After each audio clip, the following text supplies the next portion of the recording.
Hi friends, நான் உங்க மணி சாதிக். சுவாதி கொலை வழக்கில் தேடப்பட்ட குற்றவாளி திருநெல்வேலி மாவட்டம் செங்கோட்டையில் பிடிபட்டிருக்கான். பெயர் ராம்குமார். 8 நாளா தனிப்படை அமைச்சு தமிழக காவல்துறை சிறப்பாக செயல்பட்டு இந்த குற்றவாளியை பிடிச்சிருக்காங்க. இவருடைய பேர் ராம்குமார், பிலால் மாலிக் இல்ல. இப்ப ஏன் இதை நான் சொல்றேன்னு பாத்தீங்கன்னா, இந்த கொலையை மையமா வச்சு சில மனித மிருகங்கள் தமிழ்நாட்டுக்குள்ள இனப்பிரிவினையை, அந்த கல்யாணராம மாதிரி இனப்பிரிவினையை கொண்டு வரதுக்கு நிறைய தூண்டுதல் நடந்துச்சு. அது பலிக்கல. பிலால் மாலிக் இல்ல. இப்ப சரியா, இந்த மனித மிருகங்களை கூண்டோட கண்டிப்பா தமிழக அரசு, தமிழக காவல்துறை இவங்களை கைது செஞ்சு தக்க பாடம், பிரிவினை உண்டாக்குறதுக்கான தக்க பாடத்தை கொடுக்கணும். தமிழக மக்கள் சார்பா நான் கேட்டுக்கிறேன். OIG மகேந்திரன், SV சேகர், மனோபாலா மற்றும் H ராஜா இந்த குரூப் இந்த சமயத்துல அவங்களுடைய ஆட்டத்தை காமிச்சாங்க. ஆனா ஆட்டம் பலிக்கல. எல்லாம் மூஞ்சில முகையை தூக்கிட்டு எங்க போயிட்டாங்க. சரியா, கண்டிப்பா தமிழக அரசு, தமிழக காவல்துறை இவங்க மேல ஆல்ரெடி கம்ப்ளைண்ட் இருக்கு. கண்டிப்பா அதை நீங்க பரிசீலனை பண்ணி இவங்களை கண்டிப்பா தண்டனை கொடுத்தே ஆகணும். தமிழக மக்கள் சார்பாக இந்து முஸ்லீம் ஒற்றுமையை ஒரு மயிரானாலையும் இப்ப சொல்ற புடுங்க முடியாது. சரியா, இப்ப பிடிச்சிருக்கிறது ராம்குமார். அதுலயும் செய்தி எப்படி வருது பாத்தீங்களா இல்லையா? பட்டதாரி இளைஞர் கைது, இன்ஜினியர் இளைஞர் கைது.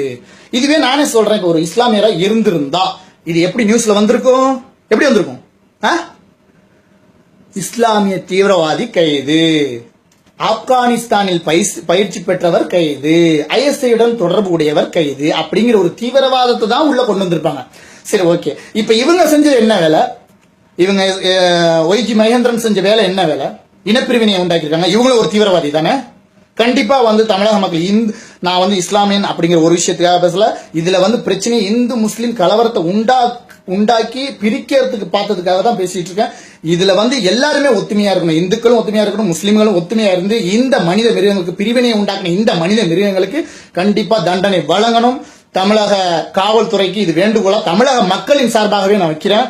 கண்டிப்பா இந்த முகரக்கட்டைகளை இனிமேல் கண்டிப்பா இந்த மாதிரி ஒரு பிரச்சனைகள் வந்த இந்த மாதிரி முகரக்கட்டைகளுக்கு கண்டிப்பா வலைதளத்தில் விட்டு கிளிங்க. இவங்க ஒரு ஏழைக்கு ஒரு நியாயம், பணக்காரனுக்கு ஒரு நியாயம் இல்ல. சரியா, எல்லாருக்கும் பொதுவானதுதான். சரியா, அது மாதிரி இவங்களை கண்டிப்பா விடக்கூடாது. இதே ஒரு சாதாரண ஒரு ஏழை இந்த மாதிரி ஒரு விஷயத்த பண்ணி ஏதாவது பிரச்சனை ஆயிட்டுன்னா எத்தனை பேர் பிடிச்சு அவனை என்னென்னமோ பண்றீங்க.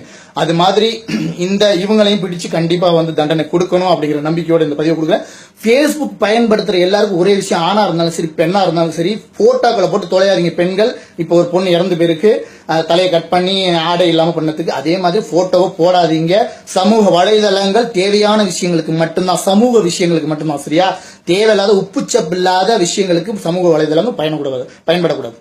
சரியா, கண்டிப்பா மீண்டும் ஒரு முறை சொல்றேன், அந்த OIG Mahendran, SV Sekar, Manobala, H ராஜா இந்த 4 மிருகத்தையும் கண்டிப்பா தமிழ்நாட்டு மக்கள் சார்பாக பிரிவினையை உண்டாக்க நினைச்ச அந்த மனித மிருகங்களை கூண்டில் ஏத்தனும். தமிழக காவல்துறை நீதி நேர்மையோடு செயல்பட்டு பாரபட்சம் பார்க்காம இவங்களுக்கு கண்டிப்பா இவங்களை கைது செய்யணும் அப்படிங்கிற நம்பிக்கை இருக்கு. தமிழக மக்களின் சார்பாக மீண்டும் கோரிக்கை, அவங்களை கைது செய்யுங்க.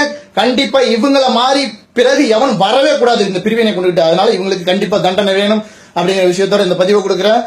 அனைத்து நண்பர்களுக்கும் இந்த பதிவு நீங்க போகணும். போனாதான் அந்த முகரக்கட்டைகளுக்கு இந்த பதிவு தெரியும். கண்டிப்பா இது மாதிரி எவனும் வரக்கூடாது அப்படின்னு நினைச்சீங்கன்னா இந்த பதிவை ஷேர் பண்ணுங்க. கண்டிப்பா என்னைக்குமே உங்கள் நண்பனாக, உங்களில் ஒருவனாக இந்த மண்ணை சாதிக்கு எப்பொழுதும் குரல் கொடுப்பேன். வலைதளத்துல குரல் கொடுத்தா எல்லாருக்கும் போகும். சரியா, தனியா ரோட்ல நின்றுகிட்டு பேசினா குரல் ஒரு விஷயத்துக்கு தான். ஆனா வலைதளத்தை சரியான முறையில் பயன்படுத்தி இந்த பதிவுகள் சரியான இடத்துக்கு போகும் அப்படிங்கிற நம்பிக்கையோட தான் வலைதளத்தை பயன்படுத்தி நான் வீடியோ பண்ணிக்கிட்டு இருக்கேன். இன்னும் பண்ணுவேன். நிறைய விஷயங்களுக்கு குரல் கொடுப்பேன். மண்ணை சாதிக்கு எதுக்கும் அஞ்ச மாட்டேன். தமிழக அரசு, தமிழக காவல்துறை கண்டிப்பா இவங்களுக்கு தண்டனை கொடுத்தே ஆகணுங்கிற நம்பிக்கையோட மண்ணை சாதிக்கு.